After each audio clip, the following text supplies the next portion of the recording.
எல்லோரும் இன்புற்றிருப்பதை தவிர வேறொன்றுமறியேன் பராபரமே. எல்லா செல்வங்களையும் பராசக்தி அபிராமி எல்லோருக்கும் தந்தருள வேண்டும். நம்மளுடைய வாழ்க்கையில் நினைக்கக்கூடிய எந்த ஒரு விஷயமாக இருந்தாலும் அந்த விஷயம் நடப்பதற்கு ஒரே ஒரு சக்தி நமக்கு தேவை. ஒரு சக்தி, ஒரு பவர். அந்த பவர் இருந்ததுன்னா எந்த ஒரு விஷயத்தையும் நம்மளால் ஹேண்டில் பண்ண முடியும். அதே துஷ்ட சக்தியாக இருந்தால் ஒரு விஷயத்தை நம்மளால் செயல்படுத்தவே முடியாது. அதே நமக்கு இஷ்ட சக்தியாக இருந்தால் அந்த விஷயத்தை செயல்படுத்த முடியும். இப்போ உதாரணம், ஏதாவது ஒரு வார்த்தையை அம்மா சொன்னால் நமக்கு ரொம்ப கோபமாக இருக்கும், அப்பா சொன்னால் ஆறுதலாக இருக்கும், நண்பர்கள் சொன்னால் ரொம்ப சூப்பராக இருக்கும். அதே ஒரு வார்த்தை அம்மா சொன்னால் சூப்பராக இருக்கும், நண்பர்கள் சொன்னால் பிடிக்காது, அப்பா சொன்னால் சுத்தமாக பிடிக்காது. ஆனால் வார்த்தை ஒன்று தான், அது யாருக்கிட்டேருந்து வருது அப்படிங்கிறது தான் ரொம்ப முக்கியம்.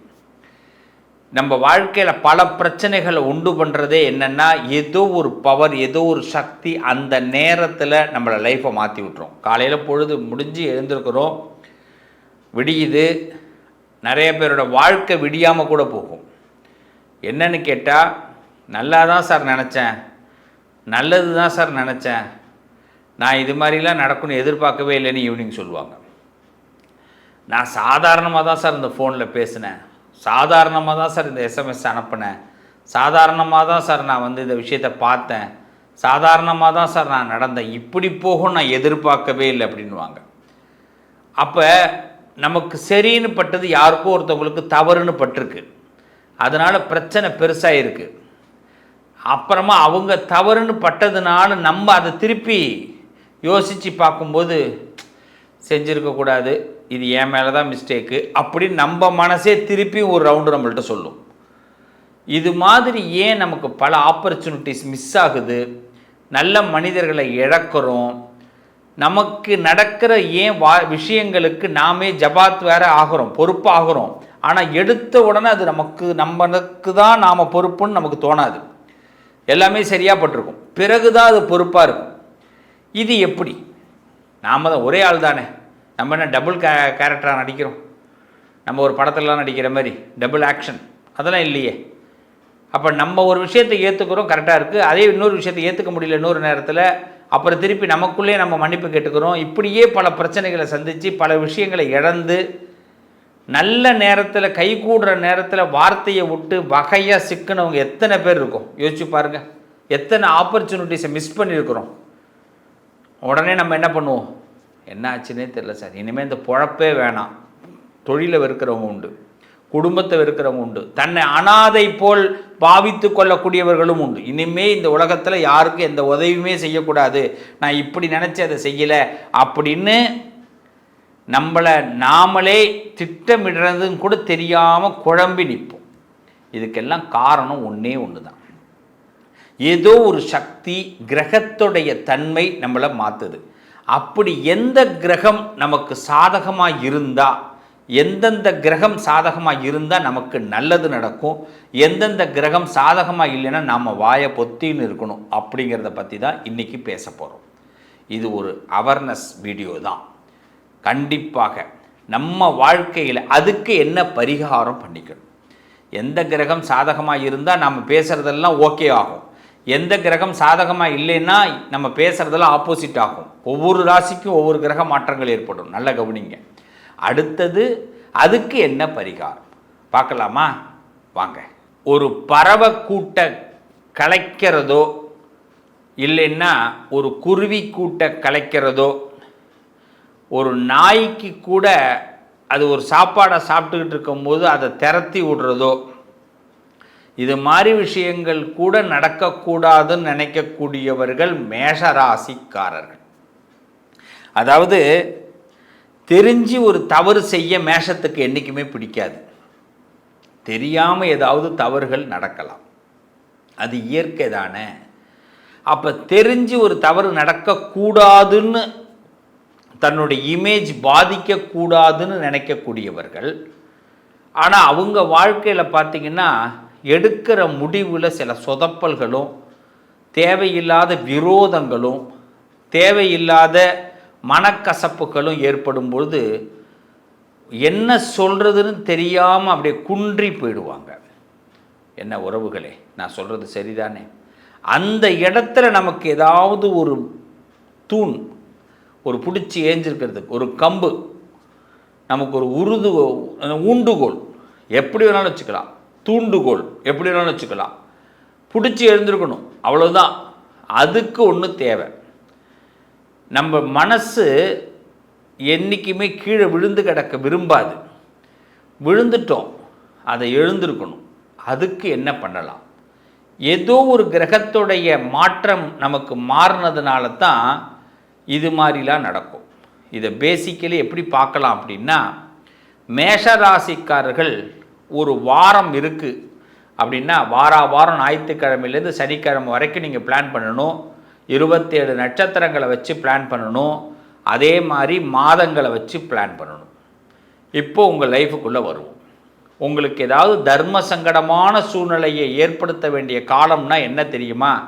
மேஷராசிக்காரர்கள் சனிக்கிழமை அன்னைக்கு ரொம்ப கவனமாக இருக்கணும். சனிக்கிழமை வாக்குவாதங்களை தவிர்த்து கொள்ளணும். சனிக்கிழமை அன்னைக்கு தேவையில்லாத துஷ்ட சக்திகள் நம்மக்கிட்ட இருக்கும். ஏதோ ஒரு நிழல் மாதிரி பாஸ் ஆகும். சனிக்கிழமை அன்னைக்கு பார்த்தீங்கன்னா நம்ம மனசு நம்மக்கிட்டேயே இருக்காது. எந்த எல்லைக்கும் நம்ம மனசு தூண்டு போகும். தூண்டுறதும் அப்படியே என்ன வேணும், நீ பாடுற தம்பி, வாடா தம்பி அப்படின்லாம் சொல்லும். ஆனால் ஞாயிற்றுக்கிழமை பொழுது நல்லா இருக்கும்னு நினச்சிருப்போம், அது அப்படியே அவுட் ஆகிடும். ஏன்னா அந்த சனிக்கிழமை நம்மளை என்ன பண்ணணும்னா அவுட் ஆக்கிறதுக்காகவே உள்ள நாள். அப்போ மேஷராசிக்காரர்கள் சனிக்கிழமை அன்னைக்கு ரொம்ப கவனமாக இருங்க, முதல் விஷயம். அடுத்தது, உத்திரட்டாதி நட்சத்திரம், பூச நட்சத்திரம், அனுஷ நட்சத்திரம் என்னைக்கெல்லாம் வருதோ அன்று இந்த மேஷராசிக்காரர்கள் எச்சரிக்கையாக இருக்கணும். அன்னைக்கு வாக்குவாதங்கள் வேண்டாம். யாரை பகைச்சிக்கணும், யார்கிட்ட பேசணும். பூசம், அனுஷம், உத்திரட்டாதி இந்த நட்சத்திரம் வர அன்னைக்கு கப் சிப்புன்னு இருக்கு. இந்த நட்சத்திரங்கள்காரங்கள்ட்டையும் நம்ம ஆர்கியூமெண்ட் பண்ண வேண்டாம். இந்த நட்சத்திரக்காரங்கள்ட்ட பேசும்போது கவனமாக இருக்கணும்.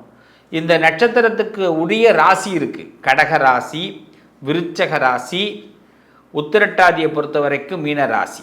இந்த ராசிக்காரர்கள்ட்ட பேசும்போது இந்த மேஷ ராசிக்காரர்கள் கவனமாக இருக்கணும். ஹேண்டில் பண்ணுற மற்றவங்கள மாதிரி இவங்களை ஹேண்டில் பண்ண முடியாது. இப்போ ஒரு குடும்பத்தில் கடகராசி இருக்காங்க.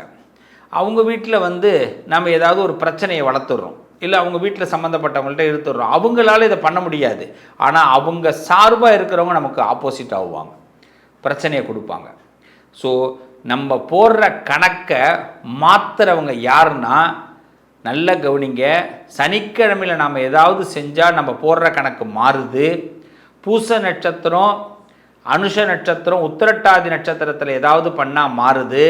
உத்திரட்டாதி நட்சத்திரம், பூச நட்சத்திரம், அனுஷ நட்சத்திரக்காரர்கள்ட்ட கூட்டணி வச்சுக்கிட்டால் நமக்கு மாறுது. இவங்கள்ட்ட ஏதாவது பேசுனா, இவங்கள பேசுனா நமக்கு ஆப்போசிட் ஆகுதுங்கிறத மைண்டில் ஃபுல்லாக ரீட் பண்ணிவிடுங்க. இப்போ என்ன ஆகும்னா, இவர்கள் நமக்கு துஷ்ட சக்திகள், இவர்கள் நமக்கு ஆகாதவர்கள், இவங்கள்ட்ட நம்ம பார்த்து தான் பழகணும். இந்த நாளில் பார்த்து தான் இருக்கணும். இந்த நாளில் நம்ம ஆர்கியூமெண்ட்டையோ இல்லை நான் எது வேணாலும் பண்ணிப்பேன், நான் யார் தெரியுமா அப்படின்லாம் நம்ம பேசுகிறதுக்கோ வேண்டவே வேண்டாம்.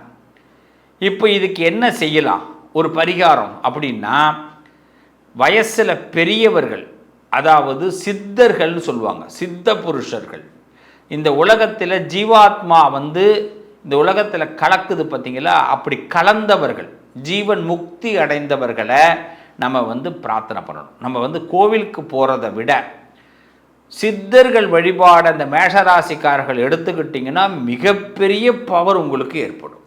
எப்படியோ உங்களுக்கு ஏற்பட்டுடும். அது எப்படின்னா, துஷ்டர்களை காட்டி கொடுத்துரும், கெட்டவர்களை காட்டி கொடுத்துரும். தனித்து நான் முதல்ல சொன்ன பார்த்தீங்களா, சார் எனக்கு நான் ஒரு ஊன்றுகோல் வேணும், நான் நிமிர்ந்து நிற்கணும் அப்படிலாம் சொல்கிறோம் இல்லையா. நீங்கள் எந்த சித்தர்களையாவது ஒரு சித்தர்களை எடுத்துக்கணும். உங்கள் மனசுக்கு தான் படணும்.